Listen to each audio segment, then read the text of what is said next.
And welcome to the morning show. You are so... All right, I'll do Marshall's one. And welcome to the morning show. I'm Melissa Farley here at the Arizona Center And with... I'm Marshall Shore. Good morning and Happy New Year. Happy New Year indeed. Indeed. Welcome to 2025 and the fabulous Arizona Center. Yep.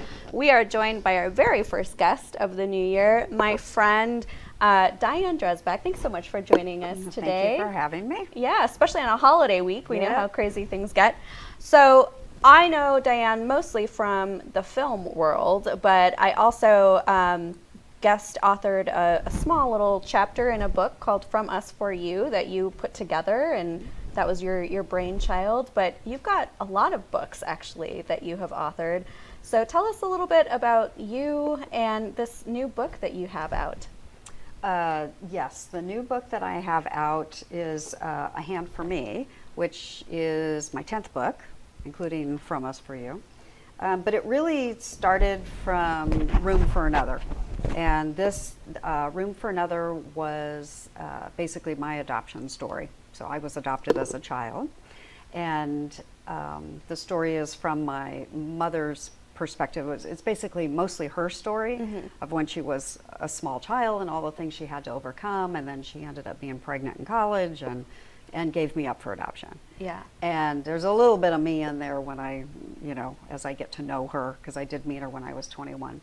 And then I wrote this about 6 years ago.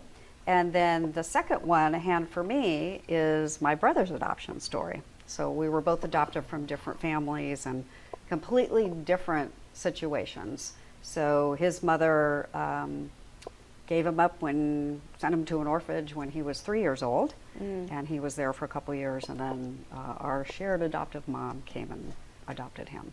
Okay. Now this is a story that's clearly been resonating with people. It's like on best-selling lists on Amazon.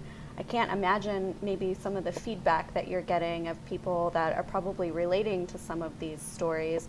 What has that experience been like, writing about something that's, I know it's mostly from your mother's perspective, but something that's so personal? Well, the Hand for Me is written basically from two perspectives. So it's from our adoptive mom and my brother. And so the feedback has actually been amazing. It's starting to come in now from A Hand for Me, and it's very moving. Yeah. And the reviews are positive, and even though it's a difficult story, it's been very positive. But the best review I got, which isn't actually a review on Amazon or anything, was from my brother. From my brother. He called up and he's in tears, and he's just saying how much it impacted him and how it had actually got him thinking about who he was and why he was who he was. Yeah. Which was, all the other stuff is bonus, but that was really cool. Did he get to read it before it got published, or did he read it after it came out? He read it after it came out. Okay. I mean, of course, we had some discussions and stuff beforehand, and then I also went over very detailed outline of what I was going to write about, because it's inspired by the true story. Obviously, he doesn't remember when he was 2 years old going to the orphanage, so I kind of had to imagine what that might be like. Right. And how was that experience, thinking of your adoptive mom and coming up with her voice in certain situations where you didn't have her voice at that moment? So how did you go through that process of creating some of those bits? Well, a lot of this, came from memories that I remembered, stories that she had said, actually in both books from both my mothers.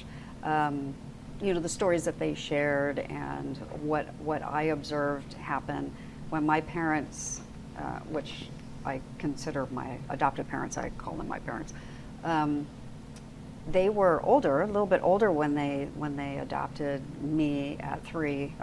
My brother at 3, and then a year later me as a baby. So there's 6 years between us. Okay. Yeah. So yeah, I had to get into that. It was pretty emotional to get into my mom's head. you know, she wasn't able to have children of her own, and so she built her family by adopting. Yeah, yeah. I'm always curious, like, not just with your books, but also with your filmmaking, like your storytelling is always so poignant and smart. And I'm just curious, like, how do you come up or even decide what stories to tell? Like, how do you decide what becomes a book and what becomes a film? It's interesting that you asked that, because when I first, for many years, I had a college professor who, when I was a freshman in college, who told me I shouldn't bother writing because I wasn't any good. Are you serious? Yeah. I never would have guessed that. Yeah. Wow. And I believed him. Yeah. Because here I am, 18 years old in a big university, and you know, I'm supposed to look at my professor as knowing, you know, all knowing. Right. And so I never believed I could write a book. And so when situation happened in Room for Another, when I, after I had gotten to know my biological mother, and I kept saying, oh, this would make a great book, but I didn't think I could do it. Yeah. Because I still believed it. So this is decades later. Right. So anyway, so I ended up writing a screenplay. So Room for Another was the very first screenplay that I had written. Okay. It was terrible because I didn't know what I was doing. Right. Self-taught, you know, that kind of stuff. Read a lot of books and did some classes and stuff. But but it's a period piece, so of course it makes it more expensive to make, and you know, this stuff. So anyway, time went on, and that kind of got me back into doing some narrative filmmaking, and then the other books, I'm going to talk about all these stories. A lot of them are just what if type stories. So I'm sitting in the bathtub. What if I woke up in somebody else's body? Mm-hmm. You know, because, you know, these are fictional stories. These ones are based on true life, but there's a little fiction in them. But my other stories are fictional, truly. And or what happens if you could cryonically preserve a newborn baby until, you know, you're ready to bring the baby home. So those ideas kind of start to percolate, and so then that's what leads to, you know, some of my other stories that I have out there. So is the process different of a book or something that you're readying to become a film? Actually, it's interesting because the films that I have, for the feature films that I have screenplays for now, actually were started as screenplay ideas, then they went into novels, and now they've gone back into screenplays. So I've kind of taken them full circle. Okay. Like my first 4 books are all based on film ideas that went to novels. But when I do that, it gave me a really good opportunity to learn my characters, get to know my characters really well in a book versus, you know, a film.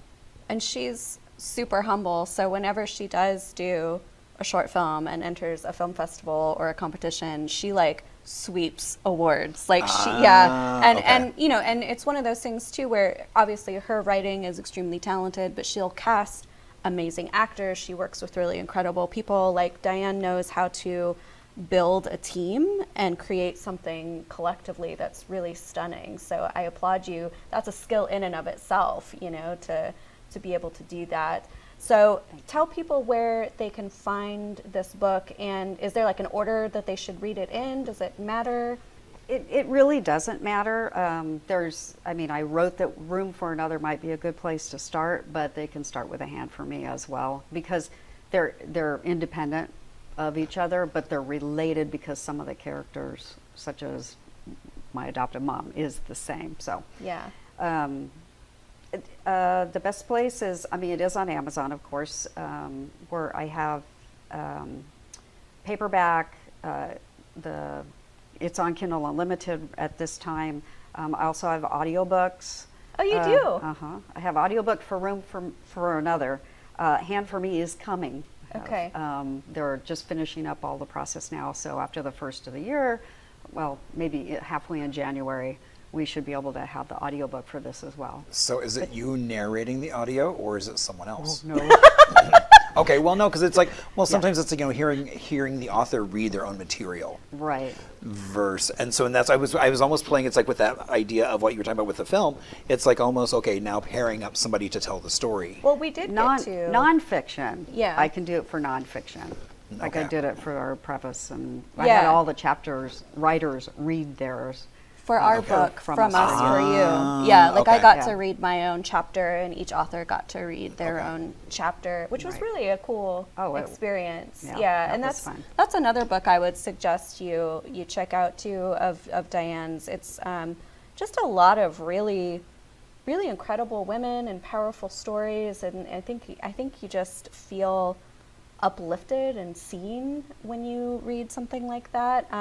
It's a great gift book. I know we just passed the holiday season, but like I give it to people all the time. I just kind of share it with especially, sorry Marshall, usually other women.